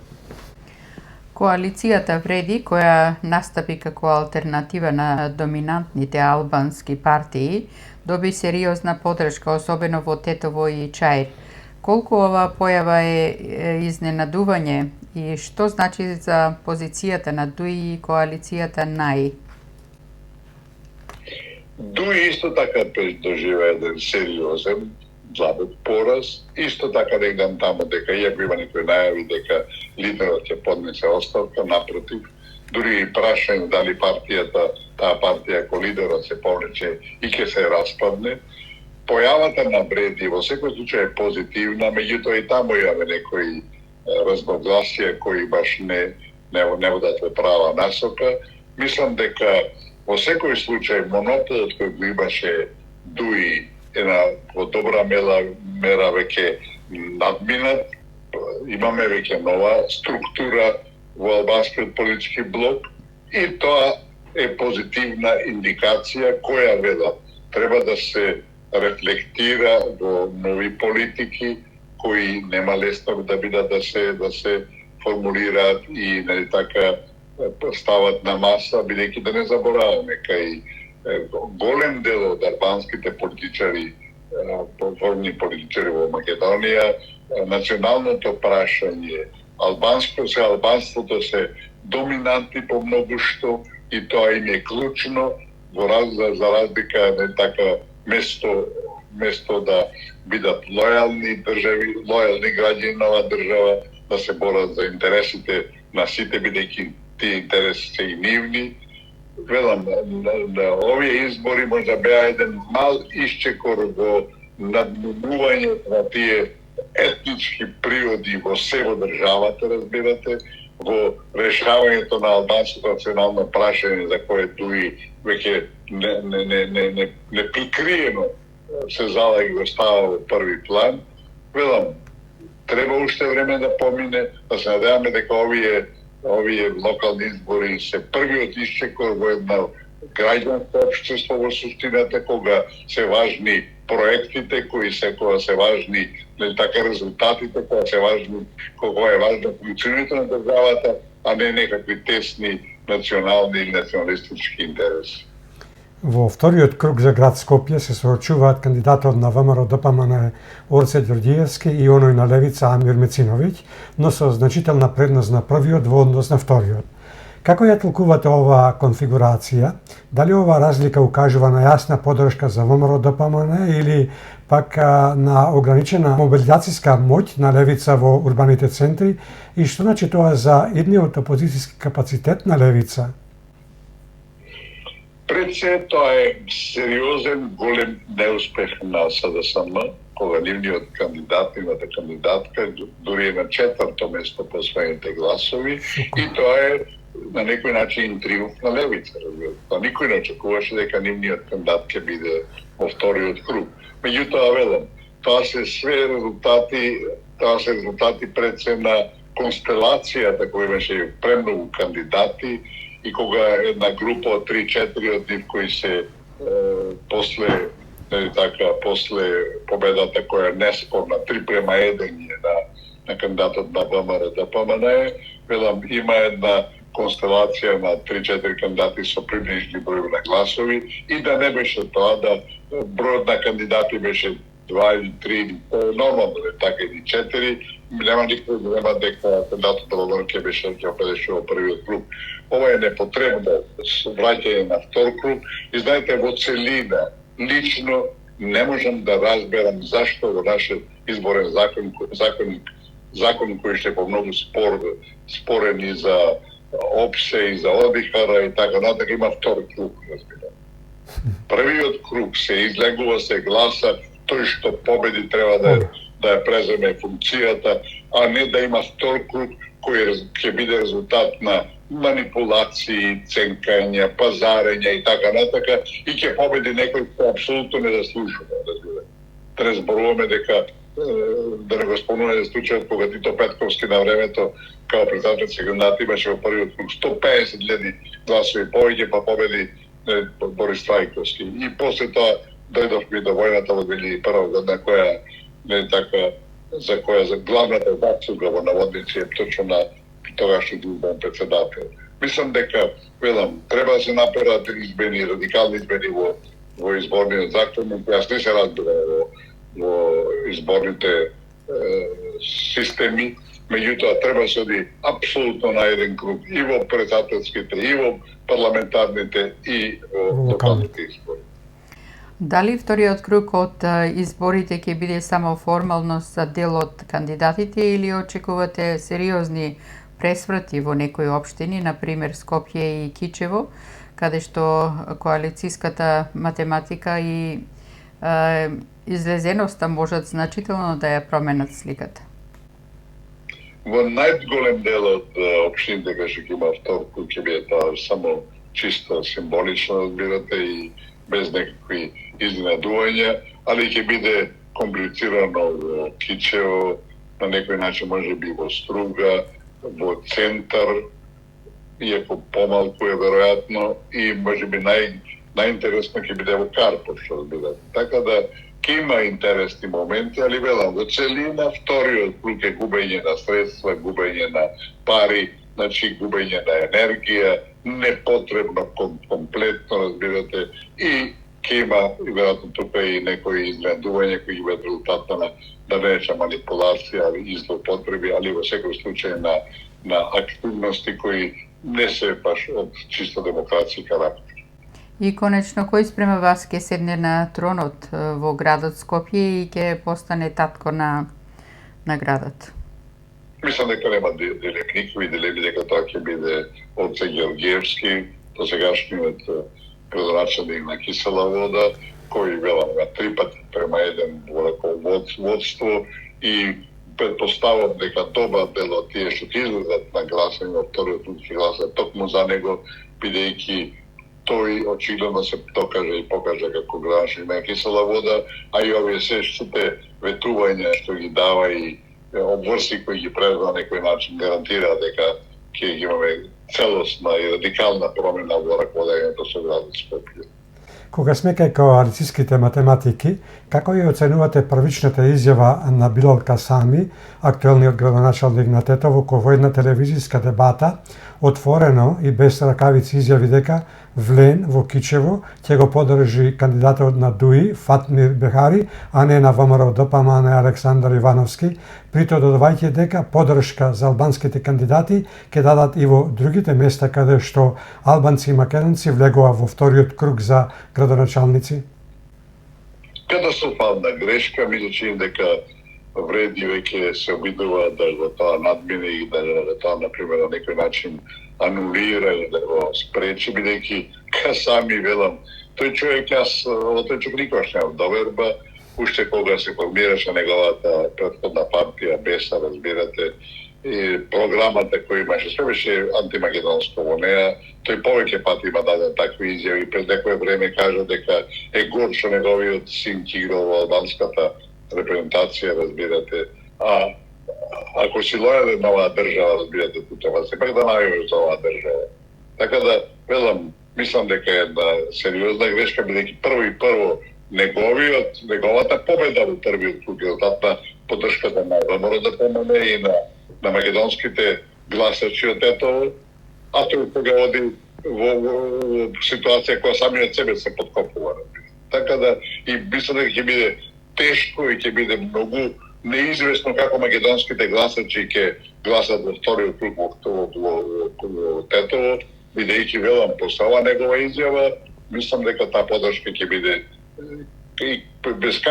без било какви реакции од самата ВМРО, разбирате, така граѓаните ќе покажат своја на отпор со најмала рака. Велам, голема грешка, и тоа покажува дека тој албанизам основата, таа големо албанска, ако сакате, проекција во основата и во позадината за еден добар дел албанските политички лидери е главна и основна, а тоа зборува и тоа покажува дека и македонските политичари на тој план треба да поработат многу, бидејќи во минатото имаме многу случаи кога власта македонска или да дојде на власт или да задржи власта, даваше апсолутно неприфатливи концесии на национален план, кои мислам дека ќе ни бидат тежина, ќе ни бидат или представуваат предизвики проблеми во иднина. Како ја коментирате изјавата на премиерот Мицковски упатена до владиниот коалиционен партнер Билал Касами, во која вели ниту еден од нас ги нема гласовите во својот джеб, поддршката треба да се гради со обединување околу вредности, а не низ призмата на етничката припадност, по која Касами ретерираше од својот претходен став? Реакцијата е одлична, ми се чини, тоа е една полка, едно искуство му пренесе и велам, мислам дека албанскиот фактор, односно вреди и ги свати грешката и мислам сега да се прават напори да се тоа надмине и мислам дека на крајот од денот тоа ќе биде постигнато. Со оглед на тензиите меѓу Дуи и Вреди, дали според вас повторувањето на изборите во Гостивар представува само техничко-правна процедура или станува збор за политичка битка со потенцијал да го редефинира албанскиот политички блок во Македонија? Тешко е да се каже, разбирате, меѓутоа во секој случај индикативно што Гостивар кој го доминираше Таравари и неговата претходна партија, разбирате, така да велам, ќе видиме како ќе се случи таму, во секој случај е индикативно и треба се следи внимателно што ќе се покаже како резултат на овие настани кои не така, таму изборите ќе бидат всушност повторени од почеток. Тие нема да имаат сега нити прв круг, нити ништо, тоа ќе биде повторно закажување на избори во тие 4 општини кај што немаше доволна излез во првиот круг. А велам, и тоа е една аномалија, таа една третина од излезност не може да, не треба да биде некаков услов и треба да се оди на еден круг во изборите, значи една реформа која ќе донесе доста нови. По овие избори, како ја оценувате трансформацијата на албанскиот политички простор во Македонија? Дали настапот на Вреди како алтернатива на Дуј може да донесе нова динамика, фрагментација, конкуренција или евентуално консолидација околу нови вредности и генерации? И конечно, дали е можно по овие локални избори Изет Меджити да се профилира како нов лидер на албанците во Македонија? Па се чини дека Меджити е веќе на некој начин пласиран како водач на Вреди и мислам дека една од причините зашто Таравари ги остави и тоа нанесе голема штета на тоа движење, разбирате, се повлече бидејќи тој очигледно имаше амбиции да биде по таа функција и добро е, знаете, и неизбежно е Вреди да се консолидира, да се реструктурира. Знаете, 4 партии или 3 партии во еден кампус не може да функционира ефикасно. Мора да се направи структура која ќе има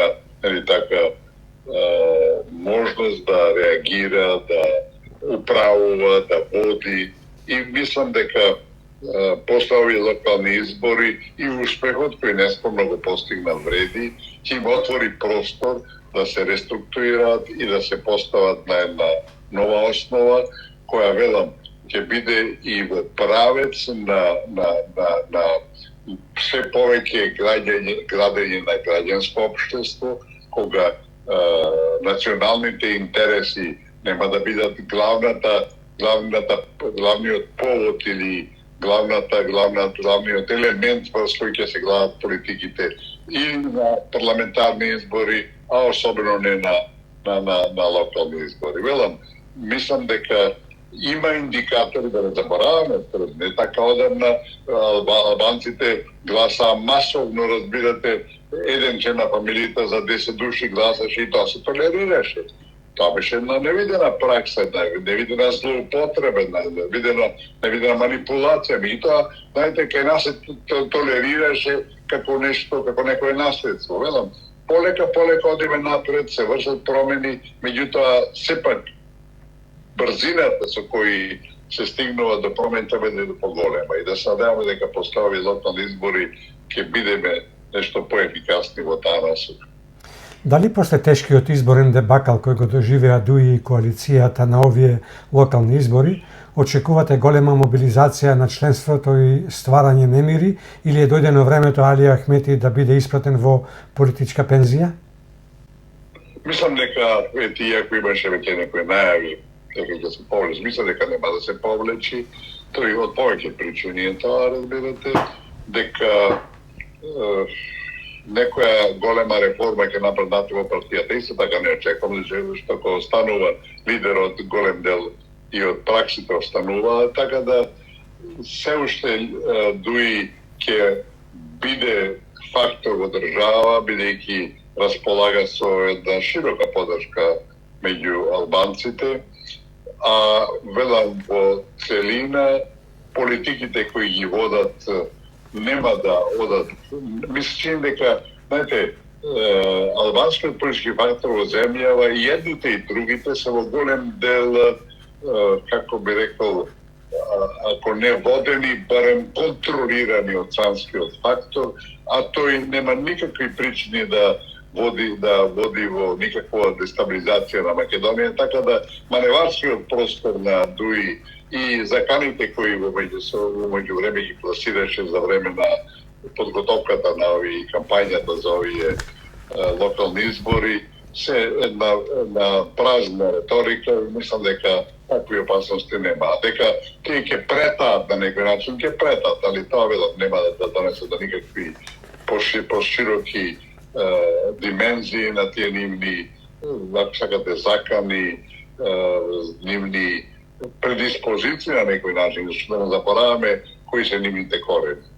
Господин Никовски, често пати се вели дека диаспората е заборавена во демократските процеси, а нејзиното право на глас се актуализира само во предизборни периоди.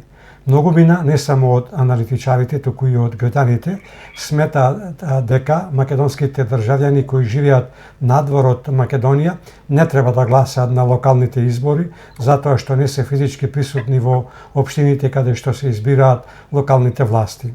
Сепак, како некој што лично живее надвор од Македонија и редовно плаќа данок на имот, комунали, вода и други локални давачки, сметаме дека ова не е само финансиска обврска, туку и начин на активно учество во животот и функционирањето на локалната заедница.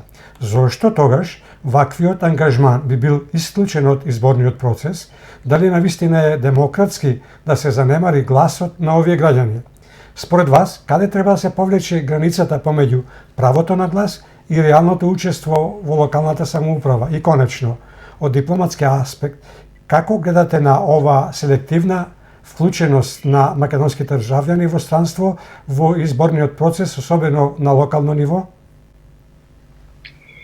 Видите, може ќе ве разочарам, меѓутоа и јас сметам дека диаспората, нашите луѓе во светот, не би требало да учествуваат на локалните избори, бидејќи сепак се работи во целина. Иако голем дел, еден добар дел од кампањата се однесуваше и на национални прашања и така натака, дека сепак локалните прашања треба да ги решаваат луѓето кои живеат во тие општини, во тие локални ентитети, разбирате, и дека улогата на нашата диаспора во тој правец не би требало и не би можело да дојде некој израз. Велам, принцип може ќе бе разочаран, меѓутоа и јас го делам тоа мислење. Друго е кога се работи за државата, за парламентарните избори, кога нели така се работи за една глобална ориентација на државата, во која на еден и друг начин се допираат и нашите луѓе во странство. Знаете, државната власт мора да има своја стратегија, не само политика, и своја стратегија во однос на нашите луѓе во светот. И таа стратегија мора да се разлика, и политика мора да се разликува во однос на малцинството и во однос на диаспора. Тоа се две сосема различни категории. Ние за жал ги изначиме сите во уставот, што е сериозна грешка, али велам, барем на практичен план тука треба да се прави разлика. Така да диаспората треба да биде дел од парламентарните избори, али мислам дека нема потреба, оперативна потреба да таа биде дел од локалните избори. Дозволи за прв пат за нешто да не се согласуваме и покрај тоа што секој си има свое право, меѓутоа и како што потенциравме дека сите кои што имаат имоти плаќаат, и тие кои што плаќаат сакаат да имаат добра улица, да имаат добро осветлување, вода, канализација, се она што е потребно за еден нормален живот, бидејќи претежно луѓето исто така се враќаат да живеат 3, 4, 5, 6 месеци таму, не бараат запослување, не бараат ништо друго. Напротив, би требало, бидејќи не бараат запослување, би требало да му дадат право да гласаат и нашите во диаспората. Меѓутоа тоа е наше мислење, што значи дека сме комплетно во право. Меѓутоа тоа е само наше мислење, друго ништо. Не, во тоа има логика, јас тоа не го негирам, има логика, меѓутоа знаете, прво тоа е скап процес на тие избори локални. Мислам дека во целина сите тие интереси на нашата диаспора која постојат за државата и за нивните локални така средини е неспорна. Меѓутоа во целина велам дека сепак тие луѓе што живеат таму треба да бидат носители на тој процес. Иако велам има логика, апсолутно тоа не го негирам. Како поранешен амбасадор и сведок на активностите на македонската диаспора низ светот, дали сметате дека државата досега ја искористила политичката и економската моќ на диаспората на правилен начин и дали нивното вклучување во локалната политика би можело да послужи како мост за поактивна улога во идниот развој на државата? Видите, Македонија за жал никогаш немала своја јасна и прецизна политика во однос на диаспората и малцинствата исто така, и во голем дел тоа и сега така. Се тоа било повеќе инцидентно или по партиска линија. Факт е дека едина партија која беше ангажирана, која така покажуваше некој поширок интерес за нашите во странство, се мора да помане. Никој од другите, разбирате, што би рекле, 5 пари не дава за вас таму во светот. Меѓутоа, мора да има државна политика. На времето нели имавме агенција за иселеништво, имавме некои други форми на соработка и поврзување. Се тоа е растурено, а ништо ново не е создадено. Крајно време е Македонија да изради своја политика и особено своја стратегија во однос на македонците во светот и на тој план да се работи интензивно. Дури ако мене ме прашате, како што на времето беше случај, треба да има и министер за нашите во странство, бидејќи, велам, во целина јас немам представа, али бројот на македонци кои живее во странство е поголем од колку ние што сме во земја. Така да тоа е еден предизвик со кој ние што поскоро се соочиме, тоа подобро, бидејќи меѓу другото како што спомнате и вие, нашите во светот имаат и можности и интереси, ако сакате и некоја длабока врска со својата татковина и интерес да инвестираат тука и да бидат поактивни во развојот на Македонија, меѓутоа тоа не доаѓа, бидејќи велам, не постои таква политика, не постои таква стратегија, не постои таква комуникација во основата со нашите луѓе во светот и тоа треба се надмине. Тоа е една од задачите на сегашната власт. Господин Никовски, доколку би се направила системска промена, особено во начинот на гласање, например електронско гласање, која би им овозможила на граѓаните во диаспората, особено оние што имаат имот и плаќаат давачки, да учествуваат на локалните избори. Какви би биле според вас потенцијалните добивки, но и ризици од таквата одлука? Ние сме далеку прво од електронско гласање, разбирате, така да ако тоа дојде, разбирате, и ако тоа стане систем на одлучување, тогаш би било по-логично да може да се вклучи и на најширок план и диаспората и нашите малцинства во самите земји, али велам, во целина ние сме далеко тој процес, ова што сега се врши на еден најкласичен начин и тоа велам само по себе е ограничувачки фактор. Господине Никовски, пред да продолжиме, има и прашање од наша редовна слушателка Мена. Таа прашува, тоа е се во ред за диаспората, ама и од Косово учека е од надвор и ги ужива сите права во Македонија, па дури повеќе земаат пензија, осигурување и ред друга помош, која за жал нашите не ја користат. Видите, тоа е едно сериозно прашање кое не така бара своји решенија. Знаете, албанците се така организирани да тие имаат и македонски пасоши, и косовски пасоши, и албански пасоши, и тие често пати да сите 3 места гласаат, разбирате.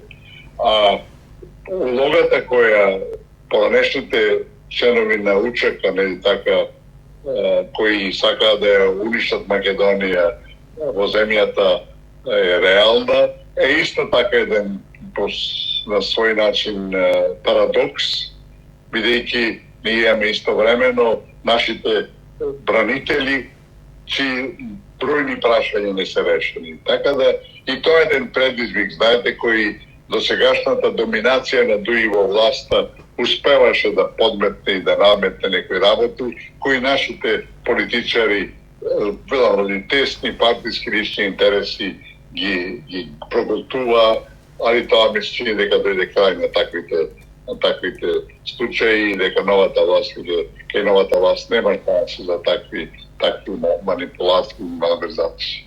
Така, таа прашува зошто македонските политичари му веруваат на албанските политичари во Македонија, кои влечат кон Косово.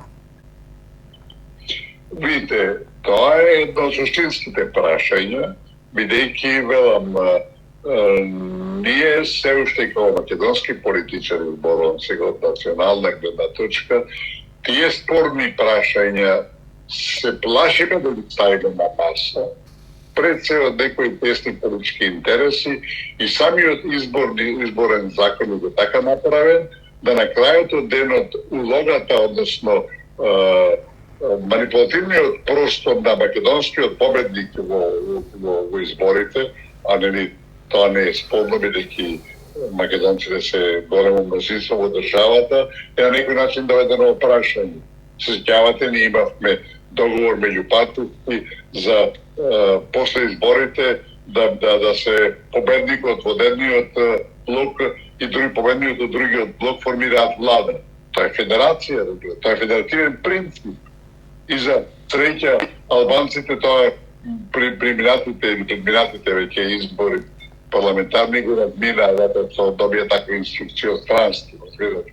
Така да направени се многу грешки на тој меѓуетнички план, преземени се обврски кои се апсолутно надвор меѓународните стандарди и знаете, тоа еднош веќе добиена привилегија од страна на албанскиот фактор, никогаш нема тие да се откажат и да дозволат да се тоа да се менува.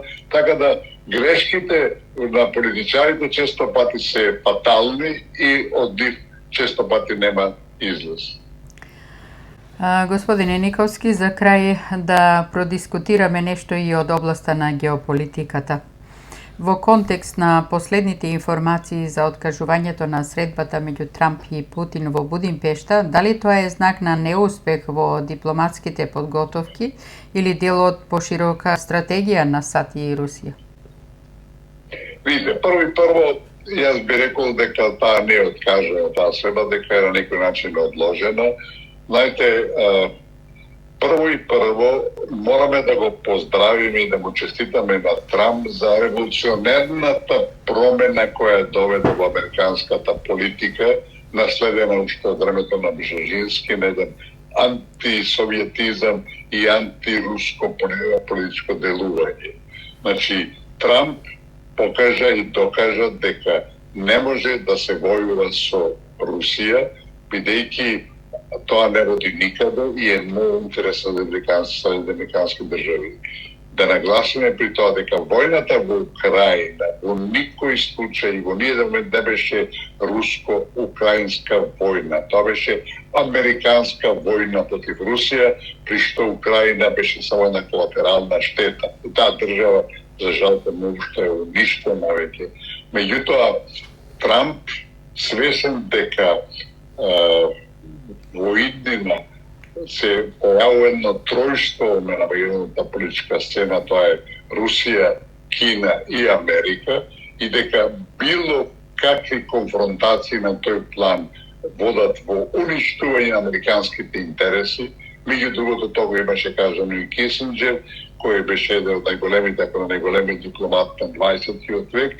Тој имаше своевремено кажано дека американската политика во однос на Кина неизбежно води меѓу американско-кинеска војна, разбира.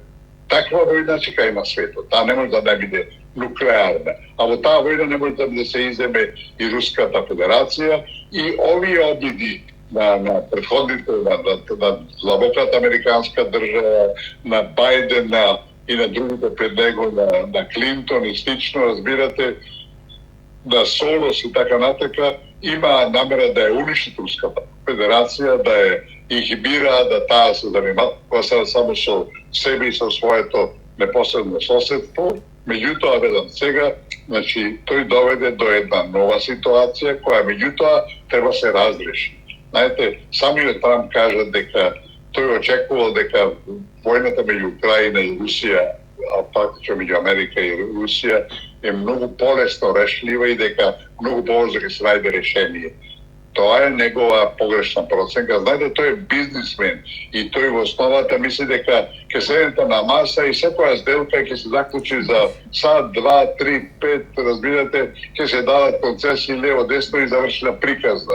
Ова е војна во која према последните проценки кои ги имам добиено зборува дека 1.200.000 жртви има досега, знаете. Тоа е огромен капитал кој нити едните ни другите не може така лесно да го жртвуваат.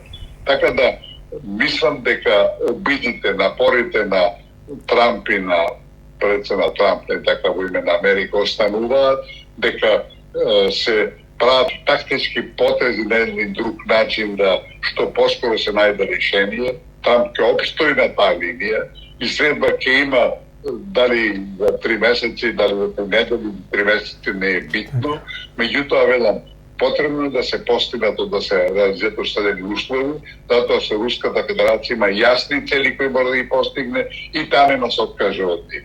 Така да, треба да бидеме стрпливи, интересот останува на двете страни, тука ќе има тактизирање, има одредени. Трамп е помногу што контраверзна личност, разбирате, некојаш избрзува со своите потези, че моментално новите санкции врз руските нафтени компании ми се чини дека е погрешен потек, меѓутоа велам, останува интересот и јас сум убеден дека ќе се работи взаимно на руско-американска основа за изнаоѓање на трајно решение во Украина. Трамп спомна испорака на долгорочни ракети на Украина како начин да се притисне Русија. Дали ова е ефективен дипломатски потек или повеќе игра за јавноста? Тоа отпадна веќе како можност. Мислам дека тоа беше притисок пред се на Украина, али велам, Трамп тие работи има точни проценки и мислам дека тоа веќе е надбор од комбинаторите. Каква улога игра Европа во овој процес? Дали континентот делува како активен посредник или само како пасивен нављудувач? Европа со политиките кои исповеда во последно време, милитаризацијата и конфронтацијата со Америка во однос на војната во Украина е апсолутно погрешна. надвор од умот и не ми е јасно како може тие политичари кои не се од вчера да водат таква политика, да се милитаризира Европа, да се спрема за војна со Русија. Што е погубно? Европа не може да биде обединета, не може да биде безбедна, не може да биде прогресивна без Русија, разбирате. 40% од територијата на Европа е руска, меѓу другото, разбирате. Така да, велам, тоа се невидени европски грешки. Знаете, моје објаснување, може би аматерско, ако сакате, дека тие по Брисел и сите други беа американски слуги по многу што, разбирате. И после тоа, кога дојде до драматична промена во Вашингтон, тие се најдеа изгубени во Вселената, не можеа веднаш да аплаудираат на една нова политика, зашто ќе се видеше дека до вчера беа слуги, и затоа се одат во една насока да покажат нешто и не така да изигруваат некој фактор. Моментално Европа нема никаква улога на меѓународен план, има само смешна улога, и ако во најскоро време не преземат сериозни мерки да се адаптираат на новите услови и да сватат дека војната во Украина е прецена нивна штета, разбирате, и дека прекинувањето на односите со Русија е на нивна трајна штета, разбирате, има ефтини и како би рекле, најдофатливи енергенции, тие од тоа се откажа. Велам, тоа се такви грешки историски кои немаат оправдување. Се надевам дека Европа да превладе мудроста на Европа, која не така е сепак континент со најдолга традиција и ќе се прилагаде новите услови, а тоа ќе овозможи најскоро завршување на војната на Украина и дека Русија ќе се повеќе и повеќе ќе биде дел од европскиот континент. Дали одложувањето на средбата ќе го промени балансот на силите меѓу САД и Русија, или тоа е само краткорочна пречка во веќе сложените односи? Тоа е само чиста тактика, разбирате, тоа ништо не менува и како што рековме, останува интересот американски и руски за решение и на војната во Украина и за една нова етапа во односите меѓу Русија и Соединените американски држави. Мислам, че до тоа ќе дојде во најскоро идење. Што ова значи за регионот на Балканот и за земјите како Македонија кои се дел од евроатлантските интеграции? Дали може да се очекуваат локални последици од вакви глобални тензии? Мислам дека не, бидејќи, знаете, американскиот интерес за Балканот е траен, иако мнозина мислат дека сега, после војната во Украина, предизвикот од Кина и така натака, Америка ќе се тргне и ќе го запостави Балканот. Тоа не е точно. Американскиот интерес на Балканот е траен. Тој започна главно и генерално после распадот на Југославија и после распадот на Советскиот сојуз, и велам дека тука тие ќе се обидуваат, бидејќи Европската унија се покажа како неспособна, некадарна да ги реши проблемите, особено после распадот на Југославија, и велам, останува Америка тука трајно, и тоа е добро за сите земји од регионот. Штета е што Русија се повлече на некој начин, беше исклучена од Србија и од Република Српска, бидејќи балансот на двете суперсили, иако Русија на некој начин го загуби тој третман, ќе беше позитивен на сите нас. Меѓутоа, да се надеваме дека еден мултилатерализам кој се најавува на некој начин, јас не сум убеден дека тој ќе биде наскоро доминантен, дека сепак ќе доведе да промени на тој план. Али во секој случај американците остануваат тука и ќе бидат главен фактор, и тоа е најголем гарантор дека нема да има никакви војни нови на Балкан, дека нема да има нови промени на главиците. Дали може да очекуваме нови иницијативи за диалог, или ова ја одразува ескалацијата на дипломатските тензии? Апсолутно ќе има нови иницијативи за диалог, разбирате. Апсолутно ќе има нови обиди и напори да се излезе од сегашните ќорсокаци, и мислам дека, велам, оптимизмот треба да остане, бидејќи интерес е на сите инволвирани да се излезе од ќорсокаци. Ви благодариме, господине Никовски, како и секогаш веруваме дека нашите ценети слушатели и гледачи не слушаа со внимание. Ни беше чест што бевте дел од емисијата Македонски корени. Имајте си убав викенд, пријатно и до слушање, до следно слушање и видување во Македонски корени. Ми беше големо задоволство, како и секогаш. Поздрав сите наши кадеи да се и велам пак да оптимистички најавиме дека со сите проблеми со кои се сочуваме, со сите предизвици кои се пред нас, мислам нема никакви дилеми дека Македонија ќе успее, дека македонскиот народ ќе го освои, ќе го задржи своето место на меѓународната сцена. Остануваме во контакт, се слушаме, гледаме наскоро повторно на Македонски корени. Чувајте си го здравјето и требате на Македонија. Поздрав да си. Довидување.